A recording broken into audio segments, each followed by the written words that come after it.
인가라는 것이 나타난다고 말을 하게 됩니다.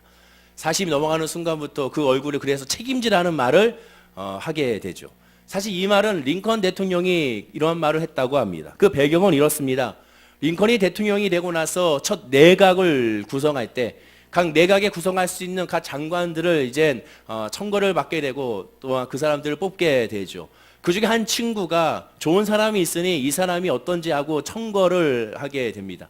그래서 그 사람을 만나보게 됐습니다. 근데 그 사람을 만나자마자 바로 친구에게 거절을 하게 되죠. 야, 이 사람은 나와 함께 할 수 없다라고 말을 하게 됩니다. 그러면서 이런 말을 했다고 하죠. 사람은 나이 40이 되면 자기 얼굴에 대한 책임을 져야 하는데 추천해준 사람을 만나보니 재주는 많아 보이고 영리하고 똑똑해 보이고 너무나 좋으나 그러나 얼굴에서 덕을 찾아볼 수가 없다. 솔직히 미안한 말이지만 그 사람의 얼굴을 봤더니 성경을 한 구절도 읽어본 사람 같지가 않고 하나님께 기도하고 예배한 사람이 아닌 것 같다라고 말을 했다라는 겁니다.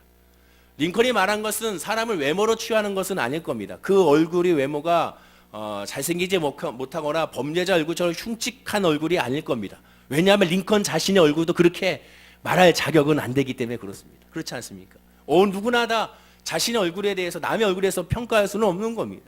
링컨이 말하는 것은 이 외면적인 얼굴이 아니라 내면적인 얼굴을 말하고 있는 것이죠. 나이 40이 되면 얼굴을 책임져야 한다는 것이 내면적인 말을 분명히 하는 것을 우리가 이해할 수가 있게 됩니다. 공자도 비슷한 말을 했죠. 우리가 잘 알다시피 40대를 부록이라고 칭했습니다. 부록, 세상에 어지간한 사주에 흔들리지 않을 만큼 자신의 가치관이 정립된 나이가 40이라고 말을 하게 되죠. 그럼 50이 되면 지천명이라고 하지 않습니까? 하늘의 뜻을 안다고 표현합니다. 대단하죠. 50이 넘으면 여기 계신 50 넘으신 분들은 하늘의 뜻을 아는 사람들입니다. 통달하는 분들이죠. 그럼 60은요? 60 뭐라고 합니까? 이순이라고 하죠. 듣는 대로 다 이해하고 듣는 대로 다 해석한다라고 말합니다. 그러니까 60 이상 되신 우리 어르신들은 이제 이 모든 세상의 이치를 완전히 다 그냥 모든 것을 재정립할 수 있는 그런 나이가 되는 것입니다. 역시 공자도 마찬가지로 40의 부록이라고 말하는 이유가 바로 그런 이유가 될 것입니다. 내면적으로 성숙하고 한마디로 얘기하면 철들었다는 말이 될 것이라는 것이죠. 오늘 본문은 참 특이합니다. 사도행전 6장 마지막 구절이 이렇게 끝나기 때문에 그렇습니다. 다 함께 우리 15절 말씀을 화면과 함께 읽어보겠습니다. 공회 중에 앉은 사람들이 다 스데반을 주목하여 보니 그 얼굴이 천사의 얼굴과 같더라. 스데반의 얼굴을 봤더니 천사의 얼굴 같다라고 표현하게 됩니다. 이 사람들이 천사를 봤을까요? 천사를 본 사람이 없어요. 여기 계신 분 천사 본 사람, 천사 보신 분 있으면 한번 손 들어보시면 아무도 안 계신 다행입니다. 걱정했습니다. 혹시라도 천사 본 사람이 있을까 봐. 인간은 천사를 볼 수가 없습니다. 육안으로 어떻게 천사를 볼 수가 있겠습니까? 그런데도 불구하고 사람들이 스데반을 향하여 천사 얼굴 같다라고 표현하게 됩니다. 옆에 분 한번 얼굴 볼까요? 그리고 조용히 다시 저를 쳐다보시면 될 것 같아요. 옆에 분 한번 얼굴 보시기 바랍니다. 어떤 모습인가? 자, 그렇다면 오늘 말씀을 통하여 무슨 연유로 사람들이 스데반의 얼굴을 주목했고 또 스데반의 얼굴이 천사와 같다고 고백했는지 그 이유를 우리가 한번 알아야겠습니다. 그리고 그 안에 있는 하나님의 숨겨진 은혜를 발견하는 그런 시간이 바로 이 시간이 될 줄로 믿습니다. 자, 첫째는 우리가 알아야 될 것은 두 가지만 할 건데 첫째는 스데반의 얼굴이 천사와 같게 보이게 된 배경이 무엇인지를 우리가 본문을 통하여 한번 살펴봐야겠습니다. 당시 초대교회에는 헬라파 유대인과 히브리파 유대인들이 같이 있었습니다. 쉽게 얘기해서 헬라파 유대인은 헬라어를 사용하는 유대인, 히브리파 유대인들은 히브리어를 사용하는 유대인, 그런 의미에서 헬라파와 히브리파 유대인으로 구분한 것은 아닙니다. 저는 다릅니다. 헬라파 유대인과 히브리파 유대인을 구분한 이유는 기원전 6세기경으로 다시 거슬러 올라가 봐야 됩니다. 당시 하나님의 계명을 지키지 않았던 이스라엘 백성들을 향하여 하나님께서는 세 가지의 방식 중에 한 가지 방식으로 늘 그들을 징계하셨습니다. 첫째가 전쟁을 통하여 주변의 강대국을 통하여 그들에게 전쟁을 일으킴으로 말미암아 이스라엘 백성들이 정신 차리게 했죠. 두 번째는 재앙을 통하여 자연 재앙을 통하여 가뭄이라든가 홍수로 말미암아 이스라엘 백성들을 정신을 차리게 했습니다. 세 번째는 바로 무엇이냐? 재앙이 아닌 이제는 질병을 통하여 연병 같은 전염병 같은 것을 통하여 이스라엘 백성들이 하나님의 말씀에 불순종한 것을 회개하고 돌아오게 하는 그런 과정 가운데 하나로 사용했습니다. 즉 이 세 가지 전쟁과 재앙과 질병으로 하나님은 이스라엘 백성들을 돌아오게 회개하게끔 하나님은 늘 하셨습니다. 그 중에 기원전 6세기경에 이스라엘 백성들이 역시 하나님의 말씀을 듣지 않자 하나님은 그 당시에 초강대국이었던 바벨론이라는 나라를 들어 사용하셔서 이스라엘을 공격하게 하시고 이스라엘이 멸망하게 만들어 주셨습니다. 정확히 얘기하면 남유다 왕국이 멸망하게 된 것이죠. 이스라엘이 멸망과 동시에 그들이 바로 이 바벨론을 포로로 끌려가게 된 것입니다. 그리고 포로로 끌려가서 70년 동안 바벨론에서 포로 생활을 하게 되지요. 그러면서 고유의 언어였던 히브리어를 점점 사용하지 못하게 된 것입니다. 당시에 중동 지방에 바벨론 지방의 공용어였던 아람어를 그들은 사용하게 된 것이죠. 오늘날 이게 얘기하면 바로 이란어라고 할 수가 있게 될 것입니다. 우리나라도 마찬가지입니다. 일제강점기 때 1910년 8월 29일부터 시작하여 45년 8월 15일에 이르기까지 35년간 일본의 혹독한 지배를 우리가 받았습니다. 처음에는 무력으로 무단 통치를 받았죠. 무조건 다 때려잡아가 죽였습니다. 그러나 3.1 운동이 일어난 후에 즉 1920년대부터는 이러한 무단 통치에서 벗어나 문화 통치라는 일념하에 민족 분열 통치를 시작하게 되죠. 이런 민족 분열 통치를 시작하면서 민족의 언어와 문자와 문화를 말살하는 정책을 일본이 하게 됩니다. 그때 신민사회라는 그러한 역사학과 한국학에 대한 잘못된 변질된 그런 모습이 들어가게 되죠. 그래서 일반적인 일상적으로 사랑하는 사람들이 사용하는 좋은 말들을 그들은 그것을 바꿔버렸습니다. 안 좋은 말로 바꿔버렸습니다. 그 중에 대표적인 것이 무엇이라고 예전에 말씀드렸습니까? 바로 사촌이 땅을 사면 배가 아프다. 이 말을 나쁘게 바꿔버렸습니다. 사촌이 땅을 사면 배 아프다는 말이 푸마시의 말에 우리나라의 좋은 말입니다. 왠지 아십니까? 시골에서는 이 똥과 이 오줌, 원색적으로 표현할게요. 그래야 확 들어오니까 똥과 오줌이 비료로 사용합니다. 그래서 시골에 가면 여러분들 시골에 제가 시골에 가도 한쪽에 소 키우는데 옆에다가 비료 더미를 잔뜩 쌓아놓고 우리 할아버지께서 뭐라 얘기하면 야 너 오줌 싸려면 거기다 싸지 말고 여기다 싸. 그래서 거기다 싸고요. 똥을 다 싸면 거기다 다 모아놓고 했습니다. 다 비료로 사용하기 때문에. 지금 이북에서는요 비료를 그 똥과 오줌을 모아가지고 할당량을 하지 않습니까? 할당량을 채우지 않으면 징계를 받죠. 그러니까 남의 집에 있는 똥과 오줌을 훔쳐서 내고 있는 형국이 지금 이북의 형국인 것을 우리가 보게 됩니다.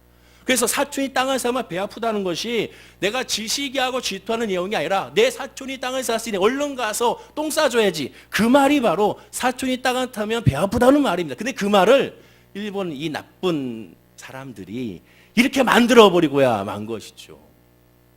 35년의 지배를 통하여 민족의 정체성과 문화와 언어와 글자를 말살하는 정책을 피게 돼요. 왜냐하면 그래야 민족의 얼이 사라지기 때문에 그렇습니다. 그러다 보니까 사람들이 점점 일본식 문화로 흘러가게 되죠. 오늘날 건축하는 사람들의 용어들 같은 거 보시오. 대부분의 일본어가 아직까지 남아있는 것을 우리가 보게 되는 것입니다. 그리고 그 민족 분열 통치의 절정이 1940년 이후부터 시작한 뭡니까? 그 유명한 창씨개명을 시작하게 된 것이죠. 아예 이름까지도 일본식으로 바꿔라 라고 말을 하게 됩니다. 그리고 모든 학교에서 모든 언어는 모든 시장에서의 언어는 다 일본어로 사용해라 이렇게 바뀌게 되죠. 그래서 나이가 많이 드신 어르신들이 일본어를 잘하는 이유가 뭡니까? 학교에서 그렇게 배웠기 때문에 어르신들이 일본어를 잘할 수밖에 없게 된 것입니다. 불과 35년 만에 이러한 지경이 됐습니다. 하물며 이스라엘은 70년 동안 그 땅에서 지배를 당한 것이 아예 바벨론을 끌려가서 바벨론의 그 지역에서 살면서 있었을 때 당연히 그들의 문화와 생활 가운데 히브리어의 그런 문화와 히브리 민족의 그러한 사상과 히브리 민족의 배경과 그런 모든 것들은 점점 사라지고 바벨론의 문화와 바벨론의 언어가 점점 늘어났음을 당연하게 우리가 알 수가 있게 되는 것입니다. 예수님 당시에 그래서 아람어가 계속 사용하게 된 것입니다. 예를 들어 볼까요? 대표적으로 요한의 아들 시몬에게 주셨던 이름 게바라는 이름, 바이라는 뜻이죠. 헬라어로 베드로라고 말하는 이 게바라는 말이 아람어인 것을 보게 됩니다. 또 거라사인의 지방에서 회당장의 딸을 살려주셨을 때 예수님께서 아이의 손을 잡고 달리다굼이라고 하셨지 않습니까? 이 달리다굼이라는 말, 소녀야 일어나라 이 말 자체가 바로 아람어로 예수님을 사용하시게 된 겁니다. 하나 더 말씀드리면 예수님이 갈리호스 근처에서 귀먹고 억눌린 자를 고치실 때 에바다라고 선포하셨죠. 열려라라는 말이지 않습니까? 에바다라는 말도 바로 아람어인 것을 보게 됩니다. 지명도 있습니다. 겟세마네 아람어죠. 골고다 아람어인 것을 보게 됩니다. 다 아람어입니다. 그만큼 그 당시에 포로 70년의 생활이 얼마나 많은 영향력을 끼쳤는지를 우리가 알게 되는 것이죠. 그래서 정리하면 히브리파 유대인들은 어떤 사람이냐? 히브리어를 쓰는 유대인이 아니라 그 당시에 바벨론의 포로로 끌려가지 아니하고 그 땅에 남아있었던, 가나안 땅에 남아있었던, 예루살렘에 남아있었던 유대인들을 히브리파 유대인이라고 표현하게 되고, 그 당시에 포로로 끌려갔거나 또는 포로로 끌려가기 싫어서 다른 나라로 도망갔던 사람들, 흩어졌던 사람들, 디아스포라라고 말하는데, 이 디아스포라 됐던 유대인들 향하여 헬라파 유대인이라고 표현하게 되는 것입니다. 당시 흩어졌던 유대인의 수가 약 400에서 600만까지 보고 있고요. 남아있는 사람은 약 100에서 200만 정도 보고 있습니다. 그러니까 당시 유대인 중에 3명 중에 2명은 외국에서 살고 있었던 사람인 것을 우리가 이해할 수가 있게 되는 것이죠. 당연히 끝까지 남아있던 사람들의 자부심은 대단할 수밖에 없는 것이죠. 야, 너희들은 도망쳤구나. 너희들은 포로로 끌려갔지. 우리는 그 힘든 와중에도 이 땅을 지켰어. 이러한 그들의 자부심은 히브리파 유대인들이 대단히 컸음을 알게 되고, 반면에 헬라파 유대인들은 그거에 대해서 자격지심과 열등감이 어느 정도 남아있었음을 우리가 이해할 수가 있게 됩니다. 그러니 당연히 히브리파 유대인들과 헬라파 유대인들이 사이가 좋을까요? 좋을 수가 없게 된 것이죠. 자, 그럼 스데반 집사님은, 이 본문의 주인공 스데반은 어떤 사람이었을까? 히브리파 유대인일까요? 아니면 헬라파 유대인일까요? 당연히 헬라파 유대인이 됩니다. 왜냐하면 이름 자체가 이방의 이름이기 때문에 그렇습니다. 그럼 이 스데반이 히브리파 유대인들이 할 수 있는 이 공회원들에 의해 지금 붙잡혀 신문을 받게 된 것입니다. 그 이유가 무엇일까? 우리 본문 8절 읽지 않았지만 6장 8절 말씀에 그 이유가 나옵니다. 다 함께 우리 화면과 함께 읽어보겠습니다. 시작. 스데반이 은혜와 권능이 충만하여, 잡혀온 이유가 분명히 말합니다. 은혜가 충만하고 권능이 충만하여 많은 기사와 이적을 내비치자 유대 종교 지도자들과 히브리파 사람들과 또한 이 헬라파 사람들이 그것에 대해서 못마땅하게 여기기 시작합니다. 한마디로 시기하고 질투하여 스데반 집사를 잡아오게 된 것입니다. 그리고 잡아왔다는 소식이 듣고 각지에서 온 유대의 종교 지도자들과 좀 율법을 안다는 사람들, 똑똑하다는 사람들이, 말을 잘한다는 사람들이 다 이 공회로 몰려오게 된 것이죠. 어느 정도냐? 바로 9절 말씀입니다. 우리 9절 말씀을 읽어보겠습니다.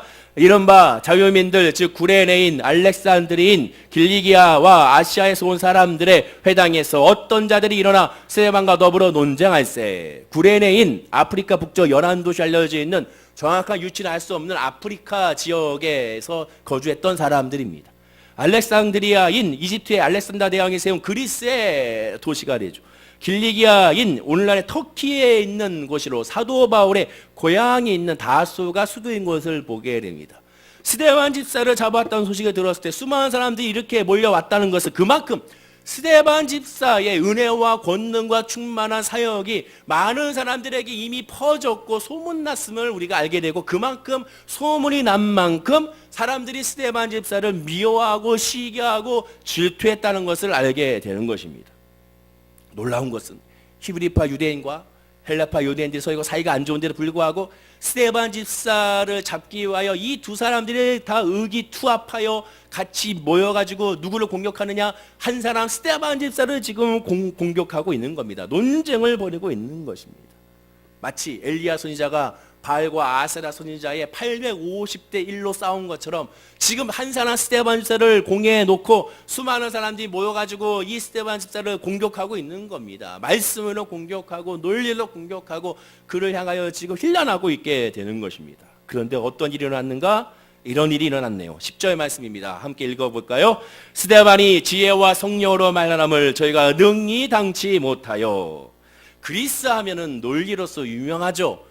그래서 이 그리스의 이 문화가 바로 이 히브리 문화 가운데, 그러한 풍습 가운데 들어오게 됩니다. 성경 해석도 바로 이 그리스의 이 문화적인 해석으로 당연히 일어날 수밖에 없는 것이죠. 바로 헬레니즘 문화가 많이 뭉성했던 그런 시대였습니다.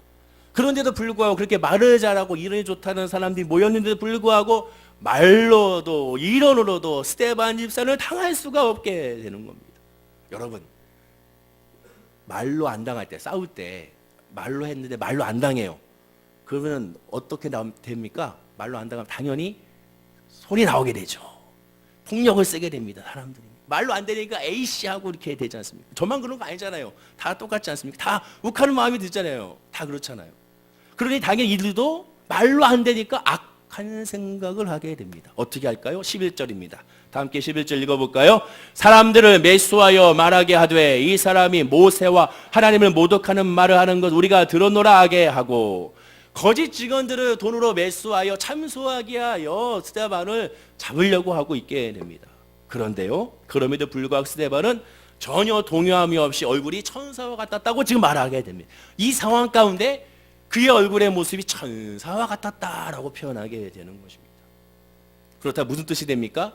스데반 집사 얼굴이 천사와 같은 것이 좋을 때 천사 얼굴이 된 것이 아니라, 응답받아서 천사 얼굴이 된 것이 아니라, 지금 얼마 전에 지난 목요일날 대학 수능 시험이 끝났는데 수능 시험 벌써 만점자가 나왔죠. 만점을 받았기 때문에 얼굴이 편안하고 천사처럼 된 것이 아니라, 기쁘고 즐거울 때가 아니라 슬프고 낙심되고 억눌리고 안 좋은 일이 생기고 지금 눌려 있을 때 그의 얼굴이 어떻게 천사와 같이 변했다고 성경은 말씀하게 된 것입니다. 19세기에 저명한 성경학자 중에 라이트푸트라는 사람이 있는데요, 이 성경학자의 제자가 이 스승에 대해서 이렇게 평가를 했습니다. 이렇게 평가했어요. 놀란 만큼 못생겼고 사팔눈에 작은 키에 뚱뚱하고 흉한 모습의 소유자라고 표현했습니다. 그런데 동시에 그러나 그는 내가 지금까지 만났던 사람 중에 가장 뛰어난 사람으로 하루 이틀만 겪고 나자 그의 얼굴은 가장 아름답고 상상하기 힘들 만큼 사랑스러운 모습으로 보였다라고 덧붙여서 스승님을 소개하게 됩니다. 즉 사람의 겉모습으로 봤을 때는 어떠할지 몰라도 속마음이 그만큼 중요하다는 것이, 그리고 그 속마음은 바로 느껴지는 것이 아니라 그와 함께 했을 때 느껴질 수가 있다라는 겁니다. 이어령 교수가 그의 책에서 이렇게 말을 했습니다. 사업가에게는 돈 냄새가 날 수밖에 없고, 과학자에게는 냉철한 지성의 향기가 날 수밖에 없으며, 범죄자에게는 음흉한 범죄의 그림자의 냄새가 나며, 예술가에게는 특이하고 신선한 매력이 배어날 수밖에 없다라고 말을 하게 됩니다. 그렇다면 예수 믿는 저와 여러분들에게는 어떠한 향기가 나타나고 어떠한 분위기가 풍겨지는지를 봐야 되는 것이죠. 오래 예수를 믿었다, 오래 예수 믿지 않았다 상관이 없습니다. 예수 믿었다는 사람에게는 그러한 향기와 그런 분위기가 나와야 되는 것입니다. 예전에 여의도 순복음교회에 있을 때 매주 화요일이면 정교역자들이 모여가지고 조회를 하게 됩니다. 일주일에 한 번 화요일날 다 모여가지고 바울 성전이나 이렇게 모여가지고 시온 성전이나 모여가지고 조회를 해요. 수백 명의 교역자들이 이제 다 모이죠. 그럼 이용호 목사님께서 이제는 말씀을 전해주시고 이제는 여러 가지로 말씀으로 훈계를 해주시기도 합니다. 때로 혼내시기도 하고 때로는 격려해 주시기도 하죠. 근데 그날은 이용호 목사님 안 계셔서 이제 부목사님이었던 이장균 목사님이 오셔서 지금 여의도 순복 광명교회에서 사역하신 이장균 목사님께 오셔서 이제는 그 조회를 대신해 주셨습니다. 그때 이장균 목사님이 이렇게 질타를 했습니다. 어떻게 했느냐? 아니 주의 종이 교역자가 말씀의 은혜가 있던가, 아니면 기도의 은혜가 있던가, 아니면 사랑의 은혜라도 있어야 되는데 이 세 가지 중에 아무것도 없으면 어떻게 주의 일을 할 것이냐라고 질타했던 기억이 납니다. 그렇습니다. 교역자에게는 교역자의 향기가 나야 됩니다.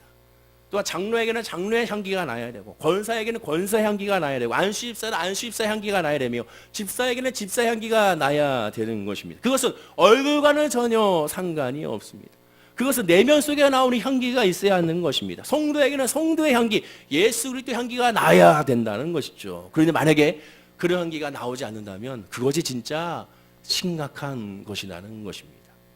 제가 예전에는 좀 짜증이 났었습니다. 뭐냐면 우리 고장 이 월계 동으로 돌아다니면 제가 목사인 거를 다들 아니까 굉장히 처음에 힘들더라고요. 식당에 가서 만두 하나 사도 예 여기 있습니다 목사님, 나는 목사라고 얘기 안 했는데 나를 어떻게 하지? 그냥 괜히 마음이 불안하죠. 그러니까 옷이라도 좀 더 잘 입고 다니는 생각이 들게 되는 것이죠. 주문해도 그렇고 지나가다 봐도 그렇고, 나는 저 사람 모르겠는데 저 사람이 날 보고 웃어요. 왜 날 보고 웃지? 그래서 나도 같이 인사를 하죠. 난 도저히 모르겠는데, 우리 교회 성도는 아닌데, 살펴보니까 초등학교의 학부모님인데 그분이 나를 아시는 거죠. 그러니까 나는 도저히 모르겠는데 그런 생각이 듭니다. 근데 그게 처음에는 굉장히 부담이 되는데 가만히 생각해 보니까 사람들한테 목사라고 보여지는 것이 얼마나 감사한 건가. 내가 그렇게 기도했었거든요. 제가 예전에 제가 목사인데도 불구하고 주의 종인데도 불구하고 사람들이 목사라는 이미지가 없었던 것 같습니다. 분명히 처음에 제가 교육자 생활했을 때는 처음에 전도사가 되면 빨간 명찰을 달게 되어 있습니다. 수습이라는 것이죠. 빨간색으로 전도사 최화영 해가지고 빨간색을 딱 달고 있어요. 그분 이제 빨간색을 달고, 아직도 기억나, 일산에 있는 그 성전에서 부흥성회를 하는데요. 부흥성회를 하면 이제 강사님들이 오시면 그 강사님들을 모시고 엘리베이터로 올라갈 수 있도록 해야 되는데, 이제 그 차를 주차를 해야 되니까 제가 대신 주차하려고 거기에 딱 서 있는 겁니다. 그럼 이제 강사님 오셨어요. 그때가 김원철 목사님이 오신 날이었습니다. 김원철 목사님이 오셨어요. 금수 목사님 차를 딱 오셔가지고, 아, 목사님 할렐루야 인사했더니 이제 목사님이 저한테 이제 키를 주시면 제가 키를 가지고 주차를 하고 목사님은 올라가시게 되죠. 그날도 역시 추운 겨울날 1월달이었는데 1월달 부흥성회 때 여기다 빨간 명치를 타고 이렇게 서 있는데 갑자기 차 한 대가 쑥 오는 겁니다. 벤츠였어요. 벤츠 세단이 한 대 딱 오더니 내리면서 처음 보는 아저씨가 저한테 차키를 딱 주는 거죠. 이거 왜 나한테 주지? 김원철 목사님이 아닌데. 그때 잘 부탁해 하고 들어가신 겁니다. 아, 저 이거 아닌데요. 뭐 잘못 생각하신 것 같아요. 그랬더니 지하 2층에는 천하 그 노래방에 그 웨이터로 보신 것 같습니다. 왜냐하면 그분도 봤더니 그분도 검정색에다가 이 빨간색 명찰을 차고 있었던 거죠. 그 옆에 태극무늬가 있었던 겁니다. 그러니까 저를 그렇게 생각을 한 것이죠. 사람들이 저를 봤을 때 목사로 이미지를 본 것이 아니라 다른 이미지로 본 겁니다. 롯데마트에 갔습니다. 롯데마트에서 물건을 사고 있는데 아주머니가 저 이거 어디 있어요? 저한테 물어보더라고요. 왜 저한테 물어보시면 여기 직원 아니세요? 아, 저 직원이 아닌데요 라고 얘기를 하죠. 병원에 신방을 갔습니다. 들어가시면 안 됩니다. 왜입니까? 영업사원은 금지입니다. 저 영업사원 아니란 말입니다. 저 영업사원 아닌데 못 들어가게 하게 되는 것이죠. 사람의 이미지가 어떻게 보이냐가 굉장히 중요한데, 그때는 굉장히 그게 저는 나름대로 심각했습니다. 제 모습을 보면서 주의적인 얼굴의 모습을 보여야 되는데, 전도사의 이미지가 돼야 되는데, 목사의 이미지가 돼야 되는데, 이게 그런 모습이 아니면 어떡하나라는 생각이 들게 되는 것이죠. 예전에 이 얘기는 안 하려고 했는데, 우리 전도사님과 함께 같이 목욕탕에 갔습니다. 일산에 앞에 있는 남성 전용 목욕탕이 있어요. 이상하게 상상하지 마십시오. 그냥 일반적인 목욕탕입니다. 근데 목욕탕에 갔는데 그 목욕탕에서 이제는 때를 밀기 전에 이제 그 사우나에 들어갔지 않습니까? 습식 사우나라고 있어요. 아시죠? 습식 사우나에 딱 앉아 있습니다. 근데 들어갔더니 남자분 한 6분이 앉아 계시더라고요.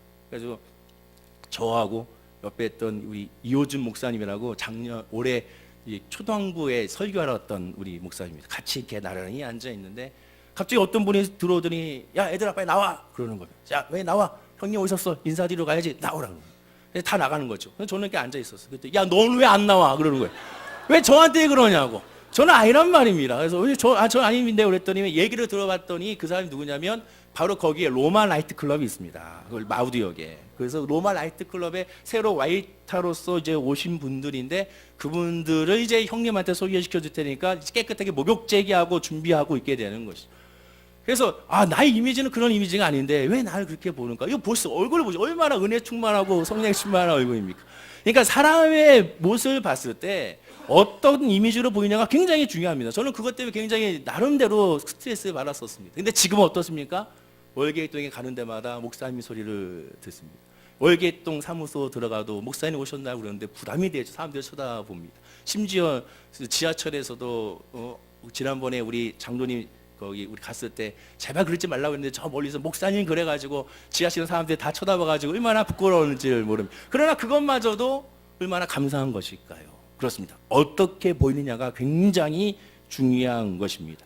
성도에게는 성도의 향기가 나야 되고 목사에게는 목사의 향기가 나야 된다는 것입니다. 우리 사랑하는 모든 성도님들이 오직 예수 안에서 믿음으로 성령 충만한 예수 향기가 넘치는 성도님 되기를 간절히 축원을 드립니다. 두 번째로, 그러면 어떻게 해야 스데반과 같이 천사의 얼굴을 할 수가 있을까요? 어떻게 해야 될까? 수술해야 될까? 그건 의미가 없죠. 기도원에 들어가야 될까요? 금식해야 될까요? 물론 그러면 좋겠지만 그것이 다가 아닙니다. 핵심은 아닙니다. 오늘 본문에 보면 스데반의 얼굴을 다른 사람과 비교하지 않았다는 것을 주목해야 됩니다. 다른 사람의 빗대어 비교하지 않아 오직 천사와 비교했습니다. 세상 사람들과 비교하지 않았습니다. 당시 공회의 분위기는 살벌했습니다. 거짓 증인들을 세워서 성전의 법과 율법으로 말미암아 이 스데반을 잡으려고 했습니다. 그 얘기는 뭐냐? 증인을 세워서 성전에서 모독죄, 신선 모독죄로 잡았다는 것을 죽이려는 겁니다. 거기 있는 사람들이 다 스데반 집사를 죽일 생각을 했습니다. 살기 등등했습니다. 정말 살벌한 그러한 장면이 연출되게 되죠. 그들은 그들의 눈빛에서는 스데반 집사를 바라볼 때 죽일 생각으로 살기 등등한 표정으로 그들을 바라보게 된 것입니다.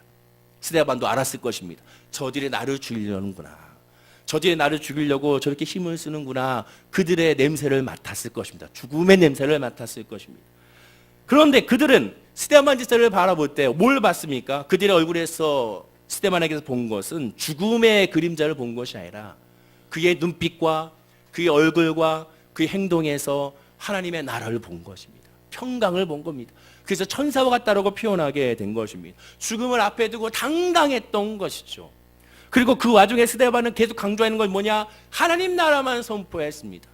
스데반은 자나깨나 하나님의 나라만 생각하고 하나님께 기도하고 예수님의 말씀을 가르치고 성령의 인도를 받는 삶을 살 수 있도록 늘 선포하고 기도했습니다. 죽는 그 순간까지, 돌을 맞는 그 순간까지도 늘 예수를 전하고 그들에게 회개를 전하고 그들에게 하나님의 사랑을 전한 사람이 스데반 집사였던 겁니다. 한마디로 정말로 예수의 냄새가 났던 겁니다. 그러고 보니까 스데반을 향한 모함은 예수 그리스도 향한 모함과 비슷했습니다. 스데반도 예수와 똑같은 음모로 사형을 당할 수 있는 절대절명의 위기였습니다. 그러나 예수님과 마찬가지로 스데반도 그 상황에서 그들이 나를 살기로 쳐다볼 때, 그들이 나를 죽이려고 쳐다볼 때 스데반 씨는 그 사람을 죽이려고 쳐다본 것이 아니라 그들을 사랑의 눈으로 쳐다보고 긍휼의 눈으로 쳐다보고 예수님과 똑같이 저들이 한 짓을 알지 못합니다. 저들 용서해 주십시오. 그들을 위하여 기도하고 그들을 위하여 선포하고 있는 것을 보게 됩니다. 스데반의 고백을 보십시오. 7장 2절 화면과 함께 잠깐 읽어볼까요? 자, 시작. 스데반이 이르되 여러분 부형들이여 들으소서. 부형들이여 라고 표현합니다. 자기를 죽이려고 하는 사람을 부형이라고 표현합니다. 아버지요 형제요 라고 표현하게 됩니다. 자기 가족이라는 것이죠. 그럴 수가 있습니까? 인간의 생각으로 그렇게 할 수 없죠. 자기를 죽이려는 사람에게, 자기를 해코지 하는 사람에게 내 가족이라고 어떻게 이렇게 말을 할 수 있습니까? 근데 스데반은 말합니다. 여러분 부형들이여, 자기의 가족이라고, 형제요, 부모라고 표현하게 됩니다. 사람은 영적인 존재입니다. 아무 말 하지 않아도 특정한 사람에게서 특정한 느낌이 납니다. 세상 말로 이것을 첫인상이라고 하죠. 첫인상은 3초면 결정이 난다고 합니다. 제 친구 중에 경찰 형사가 있는데, 강력반 형사가 얘가 있는데 그 예를 들어보면 희한하게 형사생활 하다 보니까 그것을 느낀다는 것이죠. 지나가다가 범죄자 같은 사람을 보이게 된답니다. 그러면 그 사람은 유심하게 보게 되고 따라가 보기도 한다는 것이죠. 근데 도둑들도 마찬가지입니다. 도둑들도 신기하게 수많은 사람 가운데 그 중에서 형사를 느낀답니다. 경찰을 느낀답니다. 그래서 그런 말을 해요. 내가 가만히 이렇게 쳐다보다 보면 어떤 사람이 나를 계속 힐끗힐끗 쳐다보는 사람이 있어. 그럼 그 사람 뭔가 있는 거야. 이런 얘기를 하더라고요. 그래서 지하철에 있는 수사대에 있는 경찰들은, 거기 잠복 경찰들은 그래서 이 수 쳐다보게 되면 한번 스캔하면 대충 어느 정도 나온다고 말을 하게 되죠. 사람은 영적인 존재이기 때문에 나오게 되어 있습니다. 숨길 수가 없게 되는 것입니다. 마찬가지로 예수 믿는 사람은 반드시 예수 믿는 냄새가 나올 수밖에 없습니다. 그래서 억지로 가릴 수가 없는 것이죠. 그런데 어떤 냄새가 나느냐가 중요한 것이죠. 기도하는 냄새가 나는지, 말씀 안에 있는 냄새가 나는지, 성령에 충만한 냄새가 나는지, 봉사하는, 말없이 봉사하는 냄새가 나는지, 그것이 중요한 것입니다. 그것이 아니라 오히려 트집 잡고 사람 해코지하고 정죄하는 그런 냄새가 나면 안 되겠죠. 오래 교제하지 않아도 사람은 대충 어둠 느낄 수가 있습니다. 그런데 정작 큰 문제는 뭐냐? 교회 안에서보다 교회 바깥에서가 더 큰 문제죠. 예수 믿는 냄새가 참으로 이상하게 변질되었습니다. 언행일치가 안 되기 때문에 그렇습니다. 사람들은 언행일치가 안 됐을 때 예수쟁이라고 표현하게 됩니다. 에이, 예수쟁이 같은, 이렇게 표현하게 되죠. 그만큼 예수 믿는 사람들이 이 사회에서 신뢰를 많이 잃어버렸습니다. 가만히 생각해 보십시오. 저도 그렇고요. 2000년대 전만 해도요, 음주운전 단속을 했을 때 교회 차를 몰고 가면 택시기사님들 통과시킨 것처럼 통과시켜줬습니다. 교회 차가 딱 오면 야 통과, 교회 차잖아, 통과. 근데 지금은 교회 차도 잡죠. 어쩌면 교회 차기 때문에 더 잡을지도 모르겠습니다. 더 잡는 것을 보게 되는, 음주 측정을 시키고 하게 되는 것을 보게 됐죠. 예전과는 달라졌습니다. 예전에 목사하면은 그래, 목사님이 뭔가 그래도 신실하고 그다음에 선하고 그다음에 좋은 말씀 해주고 많게 베풀어주는 이런 이미지였지만, 솔직히 오늘날에 목사하게 되면 그런 이미지가 사라지게 된 것이죠. 그 믿지 않는 제 친구가 이런 얘기를 합니다. 야, 내가 봤더니 목사들은 다 바람둥이 뺀질이 같고 얼굴이 다 살 포동포동하고 기름기 철철 넘친 게. 그리고 스님들 봤더니 야 스님들은 다 족복 같아가지고 야 무서워서 가겠냐 그런 얘기를 하고, 그 신부님들 봤더니 다 샘님 같아가지고 야 쪼잔해 보여가지고 난 못 가겠다, 난 그래서 종교를 안 믿어, 이렇게 말하는 친구가 있어요. 지금도 그 친구들에게 계속 기도를 하고 있는데, 이런 이미지가 난다는 것은 무슨 뜻입니까? 그만큼 그들에게 그렇게 보였다는 것에 주목해야 되는 것입니다. 그렇게 느껴졌다는 것이죠.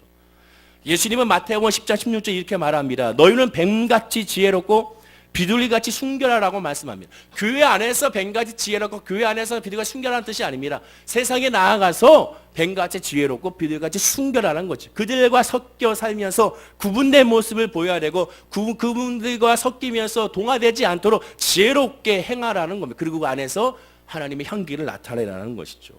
안타까운 것이 여름방학, 겨울방학만 되면 이제 또 방학이지 않습니까? 많은 교회에서 미션을 나가게 됩니다. 단기 선교를 나가게 돼요. 그러면 공항에 가면 수많은 이제 학생들이 모여가지고 다 이제 티셔츠를 입고 똑같은 티셔츠를 입고 다 모이게 되죠. 거기까지 참 좋은데, 기도하고 출발하는 건 좋은데 왜 거기서 주여 3창을 크게 하는 것이 문제인 것이죠. 본인들은 성령 충만하고 믿음 충만하고 선포하고 가는 거 좋지만 거기서 깃발 들고 흔들면서 주여 3창하고 큰 소리로 찬양 버리고 서로 축복송, 서로 간에 축복송 부르는 건 좋지만 그것은 교회가 아니고 예를 지켜야 되는 것이죠. 하나님의 복음을 오히려 선포하고 예수를 당당하게 복음을 부끄러워하지 않고 전파하는 것이 아닙니다. 그것은 지혜롭지 못한 것이죠. 뱀처럼 지혜롭지 못한 겁니다. 그러다 보니까 사람들이 지나가면서 한 마리씩 가게 되는 것이죠. 너무나도 안타깝습니다. 조금만 더 좋은 모습 보이면 되는데 그것으로 말미암아 복음이 가려지게 되고 사람들에게 또 예수 믿는 사람들에 대해서 잘못된 모습을 보이게 되는 것이죠. 감옥에 들어간 사람들이 대부분 또 예수 믿는 사람들이 너무 많습니다. 우리가 기도해야 되는 것이죠. 근데 들어가서 이제 성경 말씀 보고 은혜 충만하고 변화되고 오면 참 좋겠습니다. 그런데 여러분 잘 아시다시피 모 그룹의 총수는 그 감옥에서 나올 때 성경책을 이렇게 끼고 나왔죠. 그리고 3개월 후에 다시 들어갔습니다. 그러니까 사람들이 뭐라고 얘기합니까? 욕을 하게 되는 것이 너무 안타까움. 진짜 예수를 믿고 예수를 만나면 그런 모습이 없어야죠.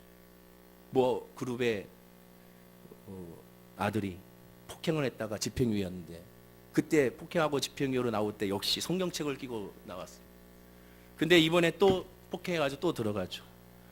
지금 이번에 들어가서는 이번 아마 집행유예가 안 될 것 같은데 그러면 들어가서 제발 예수를 진짜 만나오기를 우리가 기도해야 됩니다. 그때는 성경책을 가지고 나오지 말고 마음 가운데 가지고 나오기를 기도해야죠. 그러니까 진짜 삶으로 그 변화된 모습을 나타내야 되는 것입니다. 예수 믿고 변화된다는 것은 내가 얘기할 수 없습니다. 여러분이 얘기할, 야 내가 예수 믿고 난 변화됐어, 나는 예수 믿고 난 이제 착해, 이렇게 어떻게 얘기할 수 있습니까? 복음 안에 있는 사람은 성령 안에 있는 사람은요 늘 자기의 죄를 발견하게 되어 있습니다. 아 나는 변화 안 된 것 같아, 나는 늘 부족해, 나는 늘 연약해, 나는 늘 아무것도 수 없어, 나는 예수밖에 필요치 않아, 이 고백을 하게 됩니다. 즉 예수 안에 있는 사람은 자기가 변한 것을 깨달을 수가 없어요. 왜? 늘 자기의 죄를 성령으로 말하면 늘 발견하기 때문에.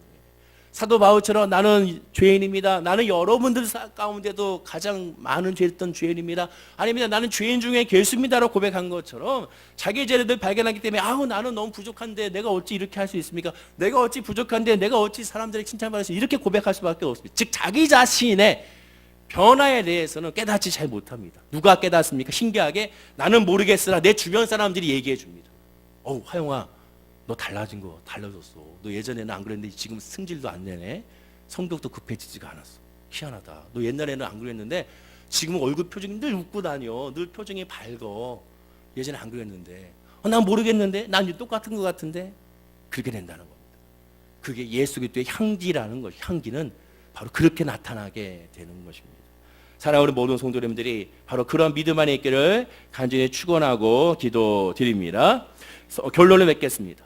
성도의 얼굴은 천사와 같아야 됩니다. 그러나 겉으로 드러나는 모습과 냄새는 속으로 우러나오는 것이죠. 아무나 할 수 있는 것이 아닙니다. 내가 할 수 있는 것이 아닙니다. 내가 하는 순간 무너지게 되어 있습니다. 성령께서 도와주셔야 되는 겁니다. 언제나 어디서나 천사를 사모하는 자만이 천사의 얼굴을 가질 수가 있게 되는 거예요. 성령님을 인정하고 늘 환영하고 모셔드려야 우리 얼굴이 천사와 같이 아름답게 변할 수가 있게 됩니다. 옆에 분에게 인사하겠습니다. 예수 이름으로 성령 충만 받기를 기도합니다. 인사하시기 바랍니다. 자, 그러면 다시 한번 옆에 사람 보십시오. 아까 처음에 봤을 때와 지금과 어떻게 달라졌는가를 한번 봐야 되는 겁니다. 달라져야 되는 겁니다. 우리 얼굴에서 인사 확 써가지고 그냥 접근만 해봐라, 내가 널 어떻게 막 이렇게 하면 안 되는 거죠. 항상 얼굴에서 온유하게 언제든지 나를 건드려 주세요. 나는 온유합니다. 나는 관대합니다. 라는 표정이 저와 여러분에게 있어야 될 줄로 믿습니다. 늘 죄인의 모습을 있을 때 그때 얼굴은 우리는 평안하게 됩니다. 나는 부족합니다. 나는 연약합니다. 나는 혼자 할 수 없습니다. 나를 위해 기도해 주십시오.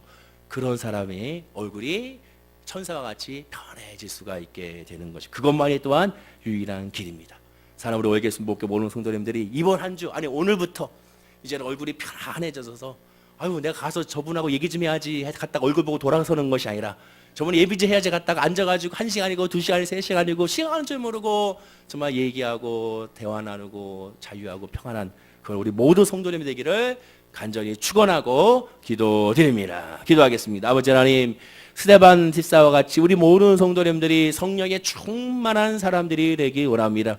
얼굴에서 변화가 되기 원합니다. 내 마음은 속상하고 내 마음은 눌리고 아무 문제가 해결되지 않았지만 그러나 내 얼굴의 표정에서 사람들이 예수를 발견하게 됩니다. 그것이 성령에 충만한 하나님의 사람이고 믿음의 사람임을 고백하게 됩니다. 그리고 그런 믿음 안에 있을 때 우리의 모든 문제와 아픔과 상처와 질병도 치료받게 된 줄로 믿사오니 우리 모든 성도님들에게 주의 은혜와 주의 사랑과 주의 복이 넘쳐나게 하여 주시옵소서.